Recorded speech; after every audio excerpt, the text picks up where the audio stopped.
Hi, good afternoon everyone. My name is Ram Dhamija. Welcome to my channel. Today is 12th of April and today is a Saturday, and we had a decent close yesterday.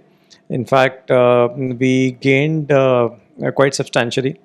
The day before that, when we were on a holiday, the world markets were uh, actually had gone up tremendously, especially after the decision of the trade pause came in from US. But subsequently, what happened the day after that was that the bond yields went up in US, and because of that, everything crashed.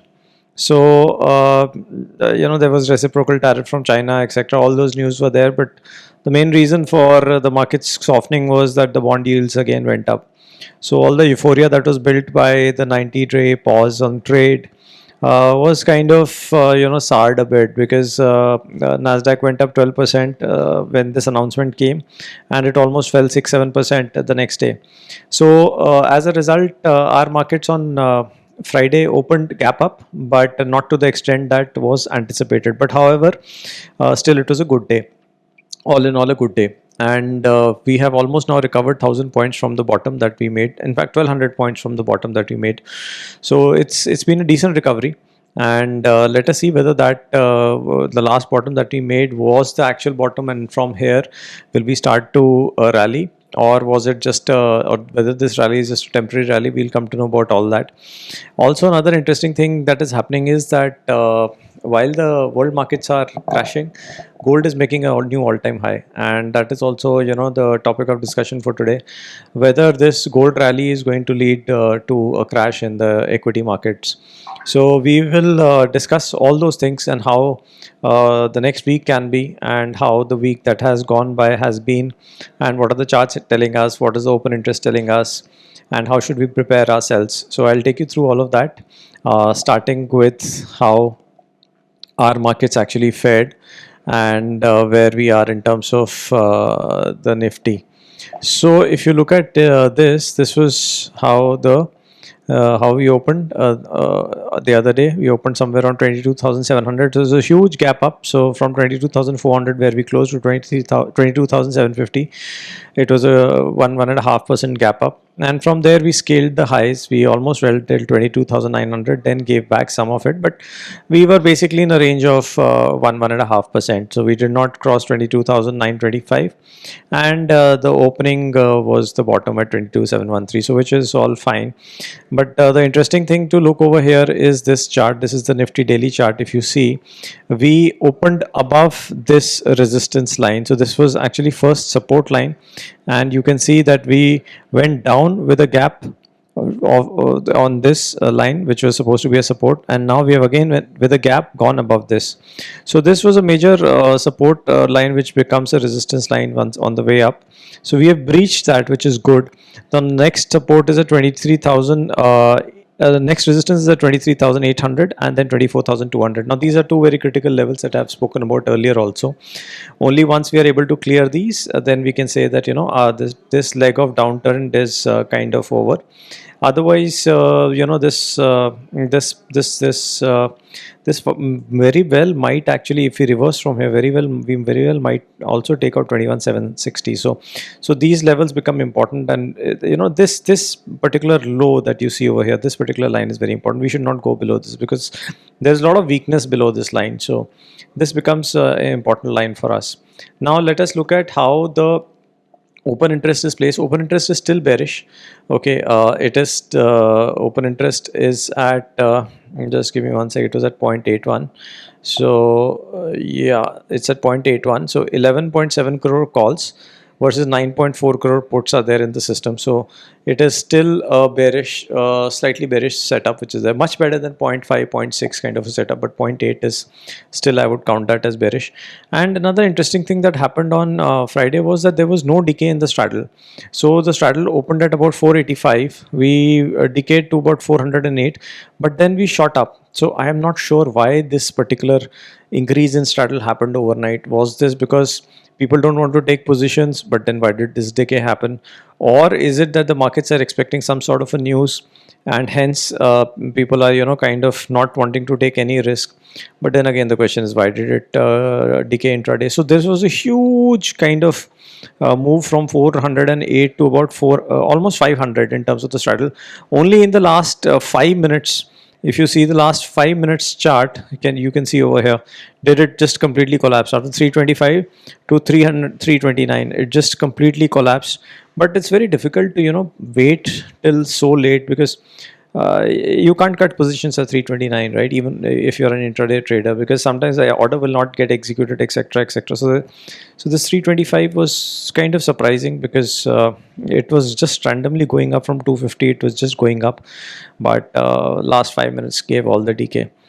Now coming to how the cues are placed internationally, this is and I will take you through all these international cues one by one. So S&P VIX has cooled off a bit. It is at 37 right now. 37 is very high, but it is still better than 50, which it had reached some days back. Bond yield is the major one. So bond yields are at 4.49. I will take you through bond yields, what they imply, and how they're going to affect us. Nasdaq closed in the green at 1.8, which is good. Bitcoin is at 83, so it's not selling off majorly, which is good. Dollar index is at 100, so this is a very major, very major thing. I will discuss this as well. And Brent oil is at 64, which is good. USD INR is at 86.19, and silver is at 31.9. Gold I will discuss separately. Now let's go one by one. Let's first tackle the DXY. Now if you look at DXY chart over here, this is the dollar index chart. Now dollar index had gone to 110. Okay, this is when there was peak pessimism in our market especially, and this is somewhere in January, and from there you can see dollar has constantly fallen, and especially after the tariff news, etc., it has just fallen tremendously. So dollar index is at 100 right now. 100 is a good indicator, good number for dollar index. The previous equity highs that we have made have been at dollar index, and dollar index was at 100. Okay, so that's a good place for equities to rally. Now, yeah, so what I was saying was that if there is a risk off in the world, then we might not see the equity rally go through, but otherwise dollar index at 100 is a good sign for equities. Now let's come to this is the S&P VIX chart. Now as you can see over here, that S&P VIX just shot up from 17 in at end of March, and this is when the tariff news, etc., came in. It went to 50, and now it is at 37. So it is cooling down a bit, which is good news. But like you can see over here, even the last 1 week it around to 56, then it made a 53, and so on. It is at 37 right now, so it's elevated but not very high, which is good news. The US 10-year is where the real action is happening. So what is happening in US 10 years is that whenever the yields rise, then the interest payments for the US government becomes a big headache. So because they have a huge loan on their books. So this was the main reason why, if you see over here, I'll show you the last 1 week chart. This is where they panicked. This is where the US government panicked, and they immediately rolled back the tariff. So this was somewhere around over here. Yeah, so if you can see over here, the the 10-year yields were at about 3.8, right? But as the panic, as the tariff situation unfolded, the yields started to go up. They went up to almost 4.4, 4.5. So this is where the US government realized that they had to do something to get the yields down, because it was not sustainable and there was too much of pressure building in. Now after that, when the announcement came, the yields did fell, but again the yields have risen again. So they are now at 4.5, which is not a very good sign, because if the yields continue to go up, then there is going to be pressure on US markets, both in terms of equity markets, because higher the yields, the lower the equity valuations are also going to be, and there's going to be tremendous pressure on the market. So I believe they are probably waiting for a deal to happen between US and China, so that these yields can cool off a bit. Now let's come to the most important chart for the day, which is your gold chart. Now if you look at, this is how the performance of gold has been. Gold on Friday evening also made a new all-time high. So gold is now at $3,200 spot per ounce. Now this is like huge, because gold was 2000 some, almost 1 year back it was at 2300. It crossed 3000, it crossed 3100, it crossed 3200 now, and it is just not stopping. And also what is happening is that because our currency is also not appreciating, gold is almost about to touch 1 lakh in INR. So that is massive. So anyone who doesn't have gold in their allocation will surely be missing. So I have maintained that gold is very, very important to have in your allocation. It is a must in your allocation, and it serves as a hedge. So as you can see that equity markets are down right now, but gold is making an all-time high. So if gold is a good part of your portfolio, then your portfolio will always be hedged. Your portfolio will be hedged against currency, and so on. So gold is a must to have in your portfolio. How much percentage to have? I have made enough videos about gold, so you can check out those old videos. But I try to maintain anywhere between 10 to 15, but there are studies which show that gold can be as high as 30-35% of your portfolio. But I am skeptical about that, because gold also will have lot of long cycles in it. So the cycles might vary from 5 to 8 years, like 2012 to 20 it did nothing, but from 2020 to now 25 it has more than doubled. Especially in the last 1 year it has given 50% return. So there are cycles of gold which will play out, and right now that is playing out simply because there's too much of risk, too much of uncertainty in the markets. Now the question that one needs to ask is, have we made a bottom? I don't know.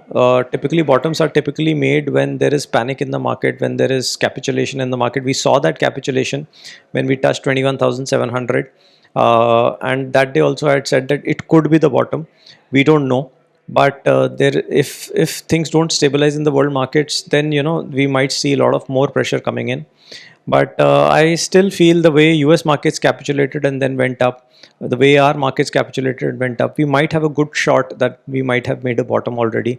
Though the news flow is very, very bad and you should be prepared for a fall anytime to happen. But having said that, we might have just made a bottom. We don't know. The confirmation is going to come in the next few days. But two things which we have to really keep an eye on for. One is the volatility index. We are at 20 odd VIX. S&P is at 37 VIX.